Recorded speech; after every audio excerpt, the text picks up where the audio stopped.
토닥토닥. 오늘도 고생 많으시죠? 주님이 그 수고와 그 마음을 다 알고 계십니다. 안녕하세요. 앗달입니다. 오늘은 시편 127편 3절. 보라, 자식들은 여호와의 기업이요 태의 열매는 그의 상급이로다. 아멘. 이 말씀과 함께 은혜 나누길 원합니다. 어제는 수요 예배가 있었습니다. 저는 광주에 있고 남편은 인천에 있기에 먼 거리지만 원격 예배로 인천 충성교회 예배의 자리로 나아갔습니다. 김반성 목사님께서 고린도전서 7장 말씀을 강해 설교하시며 우리는 날마다 종말을 향해 나아가고 있다. 매일매일 종말 주님을 배울 날이 가까워지고 있음을 깨달아야 한다 라고 말씀하셨습니다. 그래서 그날과 그때가 언제인지 모르기에 우리는 항상 영적 전시 상태를 살고 있기에 이 세상의 외형이 아닌 오직 주님을 주목해야 하고 또한 주님이 주목하시는 생명에 주목하라고 열변을 토하며 말씀을 전해주셨습니다. 마지막으로 주님이 다시 오실 때 그때 주님의 얼굴과 나의 얼굴과 얼굴을 배울 때 주님께 잘했다 칭찬받는 주님의 자녀들이 다 되라고 축복을 해주셨습니다. 말씀을 듣고 함께 통성 기도를 하는데 생명을 살리게 해주세요. 다른 것이 아닌 영혼에 집중하게 한 영혼을 천하보다 귀하게 여기게 해달라는 기도가 제 중심에 제 입에서 터져나왔습니다. 예배를 끝나고 기쁨으로 다니엘 기도의 자리로 옮겨 나아갔습니다. 오늘 말씀의 강사님은 신혜라 집사님이셨습니다. 부모의 사명이라는 제목으로 말씀을 부드럽고도 똑 부러지는 듯한 그런 말씀을 전해주셨습니다. 부모로서 사명을 감당하려면 4가지를 기억해야 한다 하셨습니다. 첫 번째는 시편 127편 3절 보라, 자식들은 여호와의 기업이라는 것입니다.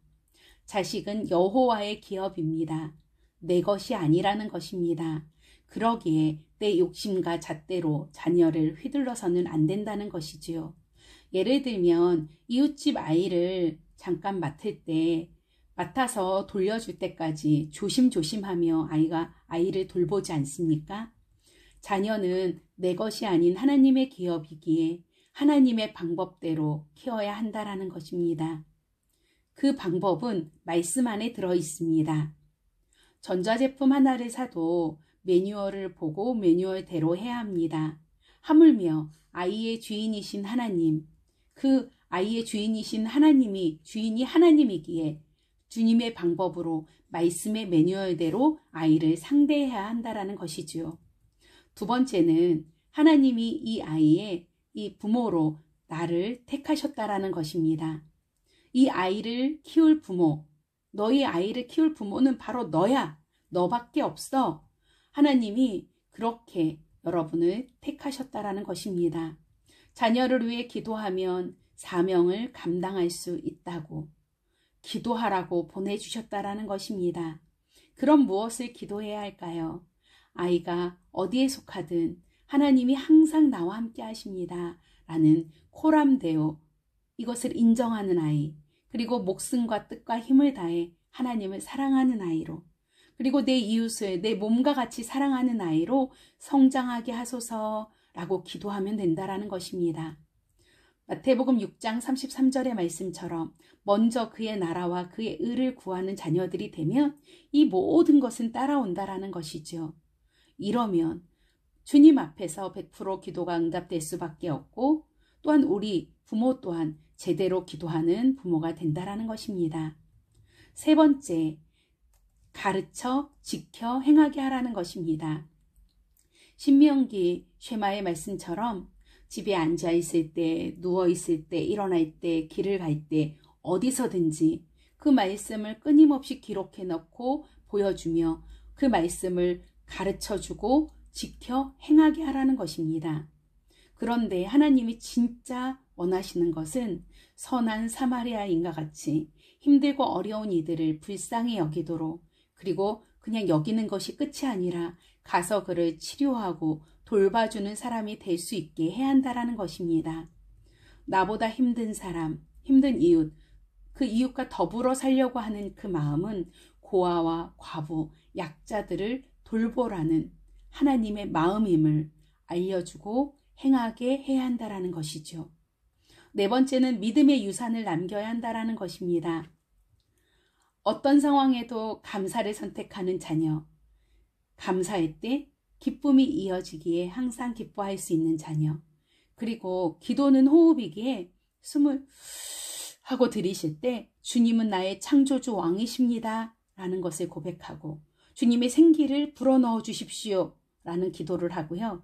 숨을 후 하고 뱉을 때 내 속에 있는 상처와 더러운 죄악들이 다 빠져나가게 해주십시오 라고 숨 쉴 때마다 기도하면 쉬지 말고 기도할 수 있다는 것이죠.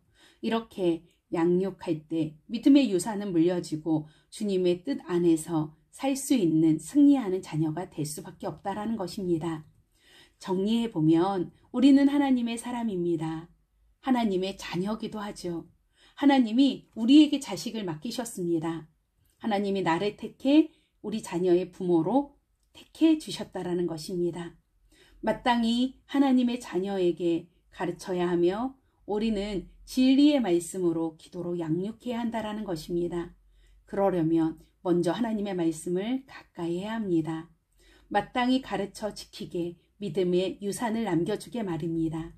또한 우리의 자녀들이 종말론적인 삶을 살 수 있게 하나님이 주신 꿈과 비전을 갖고 코람되어 하나님 앞에서 하나님을 사랑하고 이웃을 사랑하고 그리고 하나님과 독대하는 그날이 있음을 깨닫게 해야 한다라는 것입니다. 할렐루야. 기도하겠습니다. 참 좋으신 아버지 하나님, 연이어 수요 예배와 다니엘 기도회를 통해 큰 은혜 주심을 참 감사합니다. 먼저는 저희들이 하나님의 뜻대로 오직 주 안에서 범사의 감사를 선택하며 주님이 주시는 기쁨을 누리고 쉬지 말고 기도하는 가운데 여러 가지 기도 제목들 주 안에서 응답받게 하옵소서. 또한 우리의 자녀를 주님 손에 올려드립니다. 책임져 주세요. 오직 말씀과 기도로 그리고 모범된 삶으로 말씀으로 자녀들을 양육하게 하옵소서. 예수님의 이름으로 기도드렸습니다. 아멘. 저는 핫딸이었고요. 함께 복음을 살아요. 여러분 또 만나요.